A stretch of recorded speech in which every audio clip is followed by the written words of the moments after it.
You are listening to the Football Diehards podcast with your hosts, Justin Lonero and Bob Harris, sponsored by DraftKings. Sign up now using promo code DIEHARDS, DIEHARDS. Make a first-time $5 deposit, and you'll receive a free $3 ticket. Hello and welcome to the Football Diehards podcast. I'm your host, Justin Lonero, on Twitter at Justin Lonero, along with my co-hosts, as always, Mr. Bob Harris and Mr. Kyle Dvorchak. Gentlemen, it is week 10. We have collectively a special guest on the line this evening. My friend, Mr. Fred Siegel, the man, the myth, the legend behind Freezing Cold Takes, at Old Takes Exposed on Twitter. He's on Instagram. He's a great story. I had him on my other podcast, gentlemen, Disturbing the Peace, and we went on and on and on and on. And tonight we're not going to go on and on and on, but it's good to get his perspective, his peace of mind. We became friends. I think a couple of years ago, I made a bad Ezekiel Elliott take when he came out of Ohio State. And I find this shocking. Yeah, just shocker. And then, coincidentally, this past offseason, Fred grabbed a Patrick Mahomes take of mine, and he's going to grab a Kyler Murray one this coming right in the off season. Then the next time a good young quarterback comes in, he'll get that one. Just set it up on the tweet deck. Right. So Sigmund Bloom, who does the intro for this show, friend of ours, your nephew Bob, called this the golden age because it is social media connecting people, and he's 100% right. And he told me that years ago. By the way, Bloom has my birthday, July 6th. Irrelevant. However, that is how I connected with Mr. Fred Siegel, Old Takes, Cold Takes. He's the man, and he's a great story. Gentlemen, we want to go over a few things with Mr. Siegel this evening, and I know Bob and Kyle, you had a couple things that you wanted to ask him. So here he is. But first of all, Mr. Siegel, how are you doing tonight, and what's going on? What's new, man? Well, it's a late night for me. Tonight specifically is not anything special. I had to go pick up my girl from Girl Scouts and got back around 8:15. So that's good. I'm here. I'm ready to go. So the specialness starts now then. What? What's that? The specialness starts now, I guess. Oh, yeah. Oh, yeah. A very high opinion of Justin. So I'm just curious, what got this started, Fred? I just was annoyed with the pundits and the journalists who are always patting themselves in the back when they got something right on Twitter. And I think that when it started, I just was doing it for fun. I said, I noticed a bunch of journalists patting themselves in the back. I said, the same person got something dead wrong 3 days ago. I remember it. And so I just decided I was going to make a feed just to mess with them. I didn't have any plans for it. I don't think I had any big plans for it, but it kind of blew up organically. And then it blew up based on a lot of other outlets covering it and promoting it through, writing about it and talking about it. So it started that way 4 years ago. 4 years ago, just about 4 years ago. Yeah. And so I guess this is what I'm curious. Is it a chicken or an egg situation? Have the hot takes increased because they like the attention, or are hot takes increasing just because people realize that hot takes are just the way to go? That's the way you get some followers. I think the hot takes are increasing. I don't know if they're increasing in quantity, but I think that we see a lot of them because I think that people do realize, people who are willing to do that and put themselves out there are the ones who are going to see more engagement for the most part. Do you get some of them tapping you on the shoulder? Yeah. Hey, look at me, man. Some of them, but it doesn't happen that much. I think the ones who are really, really make a living off doing it, they don't worry about me at all.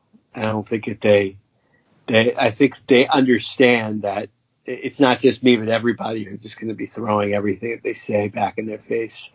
And I think that's really part of part of what they do. But I do think that people there's a lot of people who have toned down they've done, or what they say, because, people like me will make fun of them if they get it wrong. So they're real serious. They're real serious, or I think they contemplate more what they say.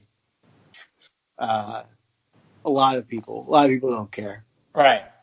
Okay. So generally speaking, Twitter, on a scale of 1 to sewer, is it heading more towards the sewer, or are you seeing more useful conversations taking place as a keen observer? Well, it depends on it really depends on what topic you're talking about. I think as a whole, Twitter, it can be very toxic in just speaking about various different topics. But when it comes to takes, I think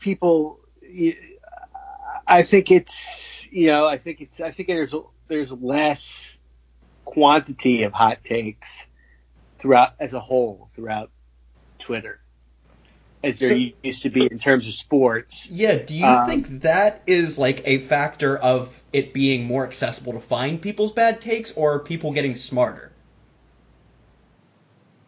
I think people are understanding what will happen. I think people are trying to say things that are more thought out, or they are putting a lot of qualifiers on their takes. Would that be part of the evolution? Then take us through the evolution of hot takes. Well, I think like hot takes started really kind of on TV. From shows like when shows started, like Pardon the Interruption and First Take, or whatever the show was before First Take. I think those types of shows and those types of personalities started really kind of putting just the whole genre of just making takes throughout the course of a TV show. And then when Twitter and social media came around, it was just easier to just create more takes, provocative, or takes that will, make people read them no matter what, or make people think, or make people upset. That just kind of created more of it when Twitter came around and social media. And I think that there's always been, hot takes that were created in a column format back in the day. But I don't think it was every day. And I think that writers who did that, would have to write a whole article about it. So it wasn't, and it was really only circulated in homes, and people couldn't really discuss them amongst each other. So it was a lot different. Very interesting. I get people hit me up all the time, or like I'll say something and then they'll like CC you. No, yeah, that's the journal. That's what the people. That's why people hate me more than anything. You're unpaid employees. Yeah, they hate. That's why people hate. I mean, I think if most of the 75% of all animosity towards me is because of that. Because people will say anything remotely interesting, or forward a prediction or anything, and I'll get tagged to it right away. And you'll have journalists hit you up and that'll want you to go after other people too, right? You'll have somebody else say, "Hey, did you see what so and so like a pissing contest?" I have a lot of blue checks in my DMs. Yes, my DMs open. I have a lot of blue checks in my DMs trying to get me to post something about someone else with a blue check that they know. sometimes it's for fun, and sometimes it's because it's obvious that one blue check doesn't like the other one. Right. So, especially among the newsbreakers. Yeah. So, Justin, notwithstanding, who has become the number one provider of cold take content? Yeah, it's a tough call. I mean, like, there's a lot of people I don't use every day for the sole purpose that it gets old. It's tiring. But a lot of it depends really on, because I don't watch every show, and I don't really watch any of them. I don't listen to the radio. It depends on how much it's distributed. So you take someone like Colin Cowherd. His show is like any type of hot take that he makes on the show, or many of them at least, are packaged and put on Twitter in like a nice video, or a quote of it is put out there by the Fox Sports 1 media team for the reason of getting his content out there. So, I mean, for that, there's just so many hot takes of Cowherd just floating around the internet for me to choose at all times. So he's going to be on there a lot because of that reason. There's probably a gazillion local radio show hosts, or even national ones, that don't have social media people posting all this stuff about what they say every day. And those same people could be getting as many things wrong as Cowherd. And when you're running a show for 3 hours, you're talking about everything, national topics and all that. And you're trying to really create a buzz for yourself. You're going to be saying a lot of provocative things. And you're going to be making a lot of snap judgments, and you're making flat out predictions, like strong predictions. So, I mean, he knows the game. People like him. So, I mean, that's really, really what it comes down to. Guys like Skip Bayless, it seemingly does it on purpose. Yes. So I don't really use him very much. Or it's not genuine. I watch who is it? Stephen A. Smith and Max Kellerman yell at me for a couple hours every morning, and I feel like they are seeking the similar attention. They have to. I mean, they have to. I mean, that's their job. So it's hard. Like, it's not as genuine. I think that those guys try to be as genuine as possible, but when it comes down to creating the content, when they're weighing creating the content that they need to create for the show to be as successful as it needs to be, and being genuine, I think the creation of the content overrules genuine when in the balance of it at certain times. So they're not going to be. It's not going to be like us talking about whether the Patriots are good, whether they have a good offensive line, and our conversations are amongst ourselves are really boring. So if basketball has Michael Jordan and hockey has Wayne Gretzky, who does cold takes have? Who is it? Give me a hot take on that cold take. You got Cowherd, Clay Travis. Clay Travis. He's the same type as Cowherd, though. I mean, he knows what he's doing. He knows what he has to do. Guys on ESPN like Stephen A. There's other guys. There's a lot of people who I don't really get to see their content as much, who are probably up there.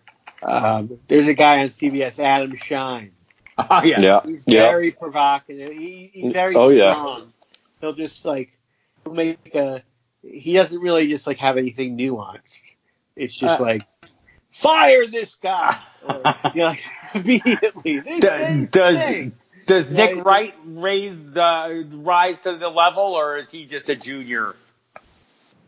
he's up there. I mean, like, I post a lot of his stuff. I mean, CBS Sports really promotes a lot of his stuff. So he's up there. I mean, it's like one player has a bad game. What is wrong with him? Cut him, fire him. Like, it's never like there is no such thing as context when it comes to a hot take. The Dodgers won a game like in April. They won like a game big. The Dodgers are automatically going to win the World Series.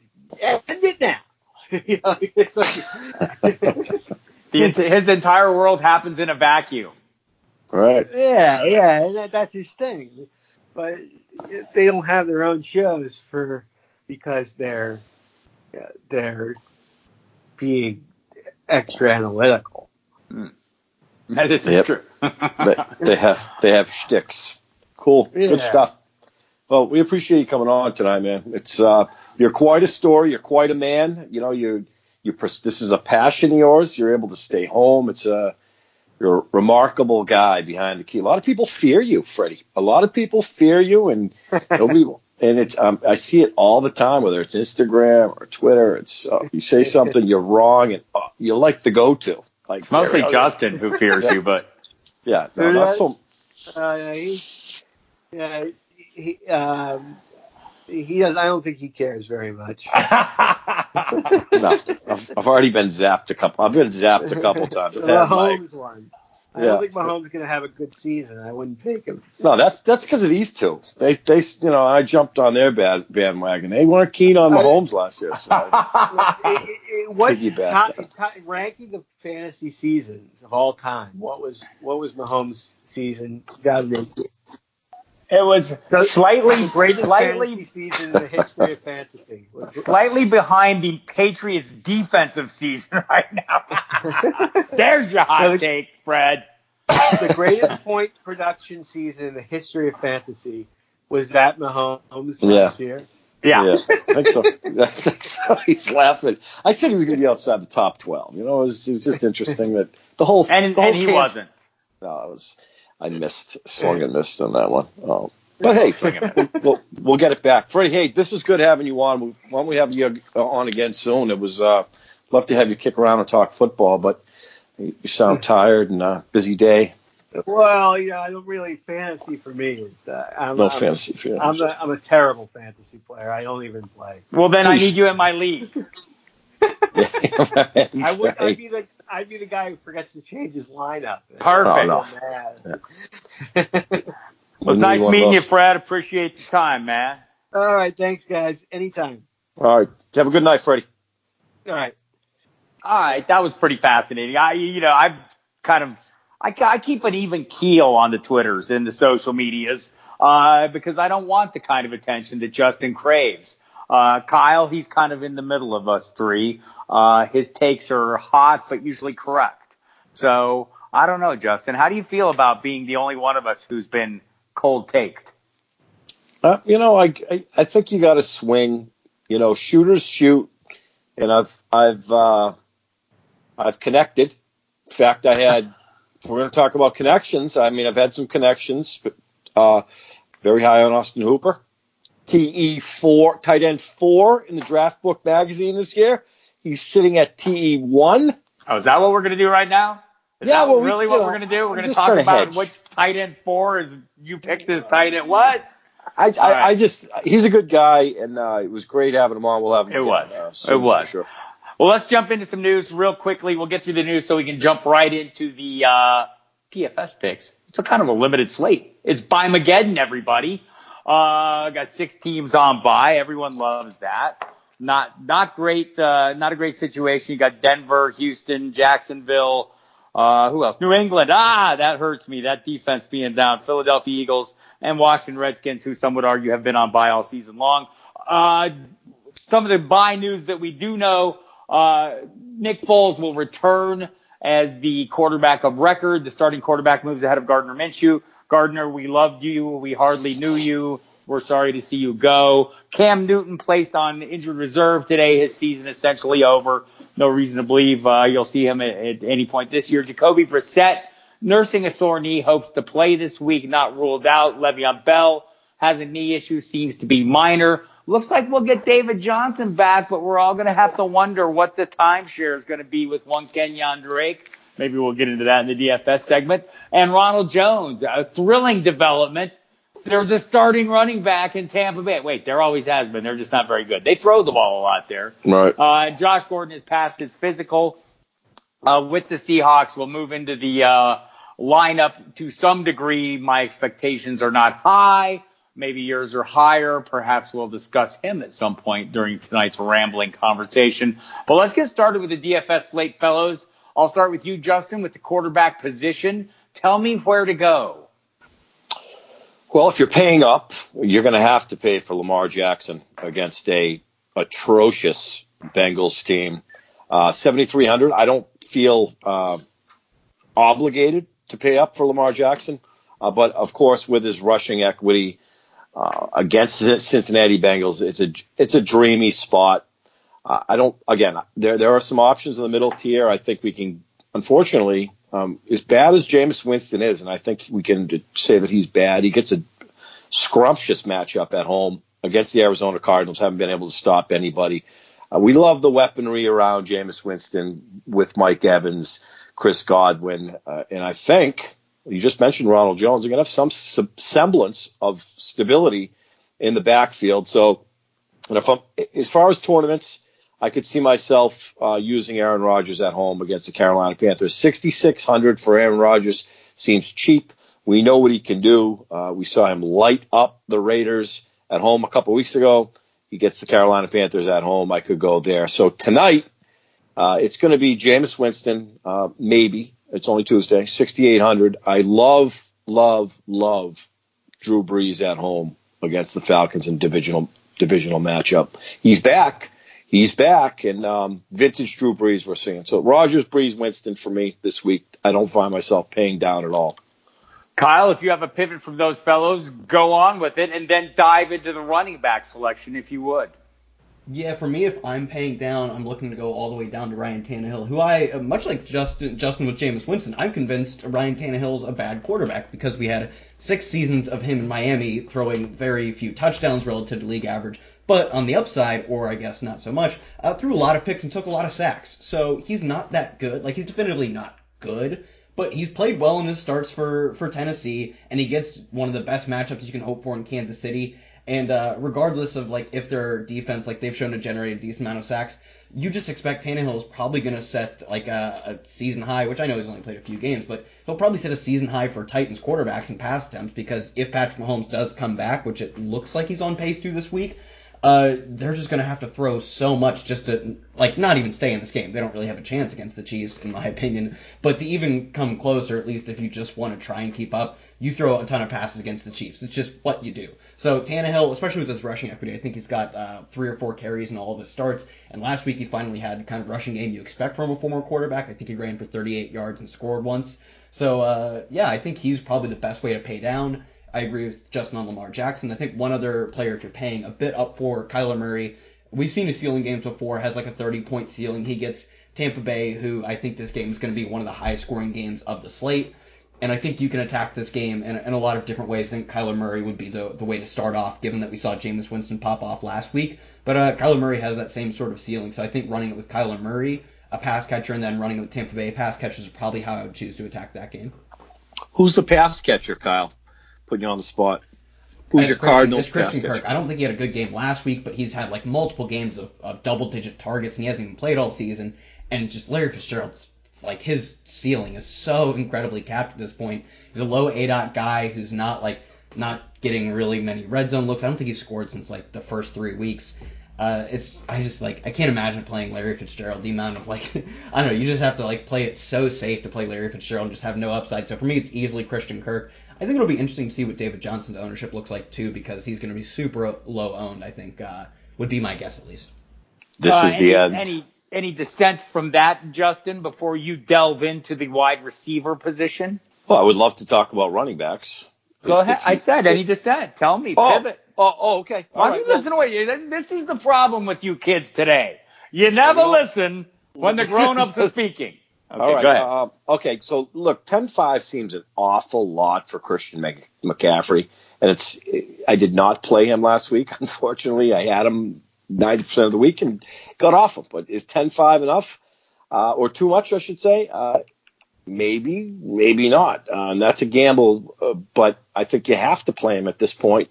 The Packers haven't been stout, and Christian McCaffrey is having a season for the ages. So if I'm going to pay up, it's not going to be Barkley. If I'm going to pay $8,800, I might as well pay for Christian McCaffrey. I think he's still pretty much a lock in cash games. Look, Nick Chubb has been the only sense of real stability, I think, for the Browns offense. I like him at home against the Buffalo Bills. I know that Kareem Hunt is coming back, but look, we talk about Nick Chubb all the time. It's his backfield, and that's that. So I feel comfortable when I use Nick Chubb. I think he's a lock for 20 touches every week, and we tend to like that in fantasy circles. There's a couple players that I'll pay down for this week, and I think we're starting to see David Montgomery come into his own. He's another guy that we at the beginning of the year it was cloudy. Do you trust Nagy there though? I don't, but I like the volume that we're seeing from David Montgomery, and we've seen that the last couple of weeks. They're at home, divisional game, week 9. Close to 20 touches. Week 8, close to 20 touches. 22 DraftKings points week 9, 27 the week before. So finally, it looks like there's some continuity. It's his backfield. We don't have to play the guessing game with the committee there. And the price seems right at $5,300. I also like Devin Singletary. I think there's another guy where, what was going on with the Buffalo Bills backfield? Frank Gore, all these names being bounced around. P.J. Yeldon, I think they finally have come to their senses in Buffalo. It's going to be Devin Singletary's backfield at this point. We saw that last week, 20 carries, 3 receptions. The price is right, $5K. It's not going to be doesn't appear to be a shootout in Cleveland, but I like that. And that's why I paid for Josh Jacobs last week. We know what his role is. I knew that I could get 20 or so touches out of Josh Jacobs. Outside that list there, it's going to be McCaffrey. Cannot trust Aaron Jones. And I'm probably going to go on the cheaper side of running back this week with the Montgomerys, the Devin Singletaries of the world. It's only Tuesday. My mind can certainly change. All right. Tell us about your wide receivers of note. Well, when you talk about Christian McCaffrey and you go over to wide receivers, I think that Michael Thomas needs to be in kind of the same sentence. You play him, and you play him with confidence. I mean, another divisional matchup here. I've talked about Drew Brees briefly. I think this is a game that can also shoot out. So Michael Thomas, 8,300. I'm going to go there every single time. It's just 10 targets. He's going to kiss close to 100 yards, 8 receptions every single week. I think tonight, the three of us could be in agreement that dollar for dollar, pound for pound, Michael Thomas is the best wide receiver in the NFL. If I had a gun to my head, he might be the guy. And I might use Julio Jones in that same game. I mean, 7,500 seems discounted for Julio Jones. So if I'm going to run a stack there, you could probably rest assured that Michael Thomas and Julio Jones are going to be in that. I think they could provide you 60 DraftKings points, just the two of them alone. So I'll probably be having quite a bit of exposure to those two. I'm tired of playing eeny, meeny, miny, mo with Chris Godwin and Mike Evans. It's been Mike Evans. Earlier in the year was Chris Godwin. So I'm kind of done with that game. But like Kyle said, that game could shoot out as well. If you're going to pay down, I would tend to agree with Kyle that if there's going to be a pass catcher on the Arizona Cardinals that I need to have, it's certainly going to be Christian Kirk. 5,200 has that rapport with Kyler Murray. I don't know that you need a pass catcher. That's why I asked Kyle. And if I'm going to pay way down, it's going to be Devontae Parker against the Indianapolis Colts. Does not look good. In fact, the party's over for Preston Williams. We're starting to see, gentlemen, what all the Devontae Parker hype's been about for the last decade or more. And that's not saying too much, but what it is saying, he scored 3 touchdowns in the last 4 weeks. I think, he's a big-bodied, red zone weapon, 4,800. It feels good. Do I think he's going to get 30 DraftKings points? No. Am I comfortable with him getting 15, 16, 17? I think absolutely. I think he can get force-fed. There's my short list. Sources tell me the Dolphins are getting better. I believe that we can start to assess this a little more carefully with our own eyes, but that's what I've been told, and I'm starting to buy into it. Progress. And by the way, on the Mike Evans, I think you went Mike Evans, and I believe it was only on Mike Evans, but I could be wrong. The previous Mike Evans had a number of Godwins in between until the last two. Right. That said, Kyle, I'd like to hear if any wide receivers tickle your fancy Justin hasn't touched on, and if so, give them to me. And beyond that, give me your tight ends. Yeah, wide receiver, I think Justin touched on a lot of them, but I agree. I'll just add this because I thought this was an interesting stat on Michael Thomas real quick. He has, on DraftKings at least, he has no games of fewer than 15 points.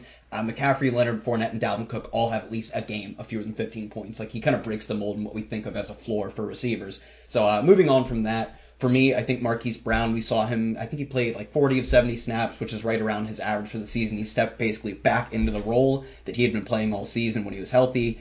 And, you know, we've seen that role, like, it's not the most luxurious role, but he is leading the team in weighted opportunity, which is air yard share and a target share. And on Lamar Jackson deep balls, that is more than enough, especially, like we said, against this awful Cincinnati Bengals team. So I think if you're paying up for Lamar, you have to pay down for Marquise Brown, especially in tournaments. Lamar, if you run him in cash, I think he's a bit too expensive for me in cash, but if you run him in cash, I think you can run him solo. In tournaments, I still think you have to stack him. And on top of that, I would even run it back with Tyler Boyd at 4,700, getting all of the targets. And I'm almost at the point where I was with like the Broncos, where people talked about, like, you know, you're on your backup quarterback, not really a good thing. But given how awful Joe Flacco was, it wasn't inconceivable to think it was an upgrade. I'm kind of at that point with Andy Dalton going to Ryan Finley. I don't know much about Ryan Finley, but can he be that much worse than Andy Dalton? Probably not. And could he potentially be better? Yeah, and I'll buy into that variance for, I think, 4,700 on DraftKings. And I think I got skipped on running backs, but Justin named most of them. I'll just throw one more name out. Ronald Jones finally taken over. I think Justin might have mentioned it, but I think if you're stacking this game, running him back from the run Arizona pass catchers, run it back with Ronald Jones is probably how I'd look to hit that game if I run Arizona. So I think that's all of my running back wide receiver. All right, go into tight ends then.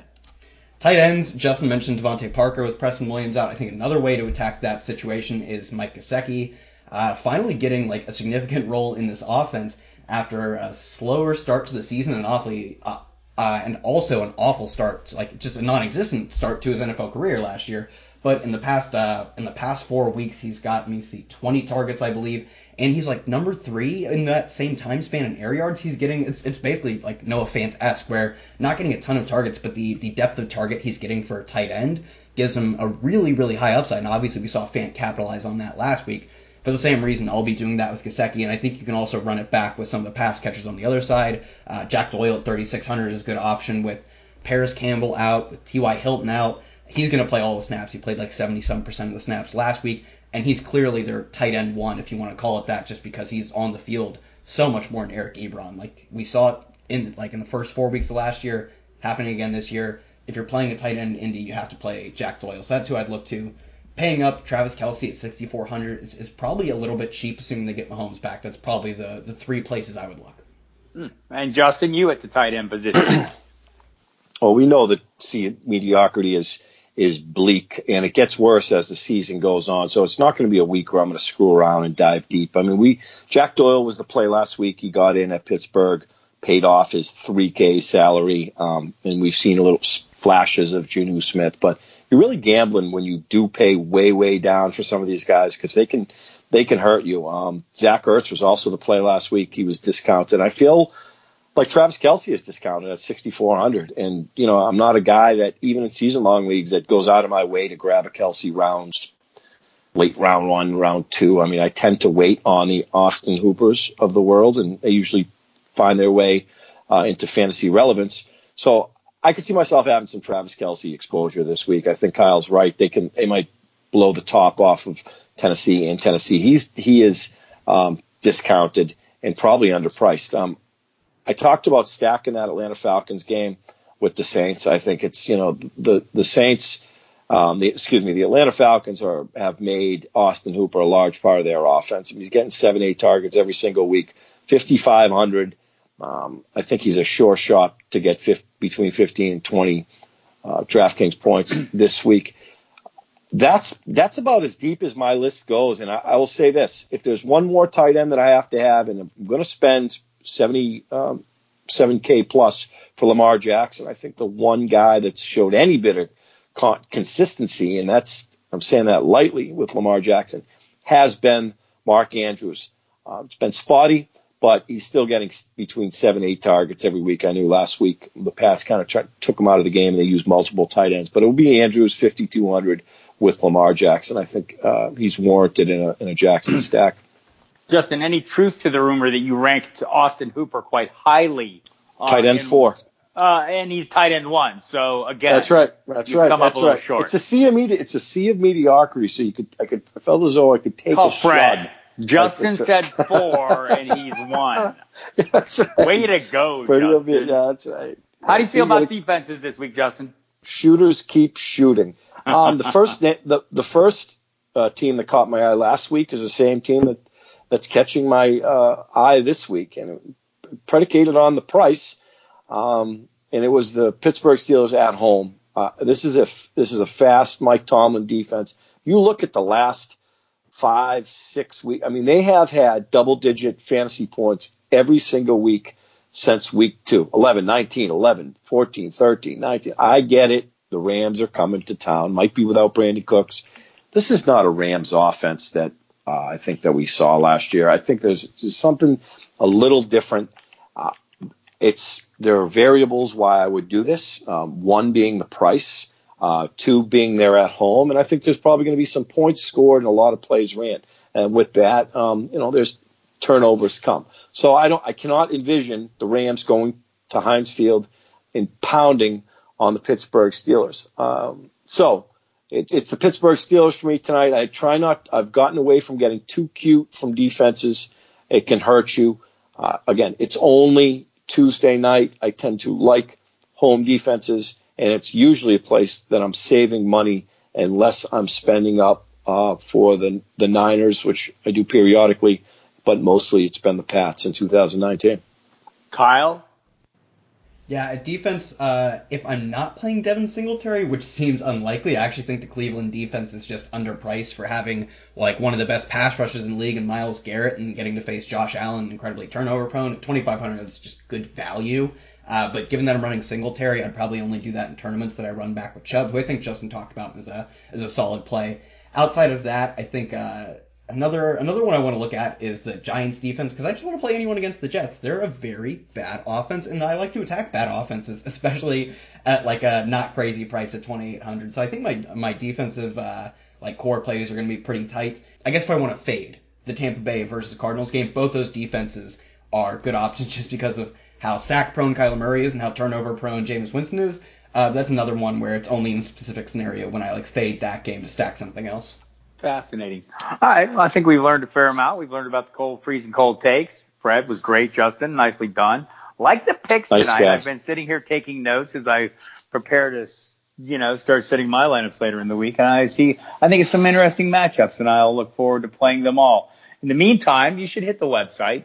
There will be lots of information if you're listening to this program. They call it a program or a podcast. I don't know. I've just dated myself a little bit.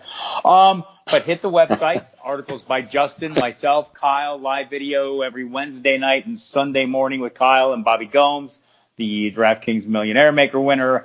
Plenty of content throughout the week and into the weekend, right up through every kickoff. So make sure you check it out and take a very close look at Justin's work, digging into crates, because he's cheap and so am I. I like that column.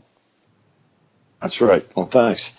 Guys, week 10, we have not had a lot of guests on this year. It's been a pleasure doing it with you, and we're back at it next week, right, Kyle?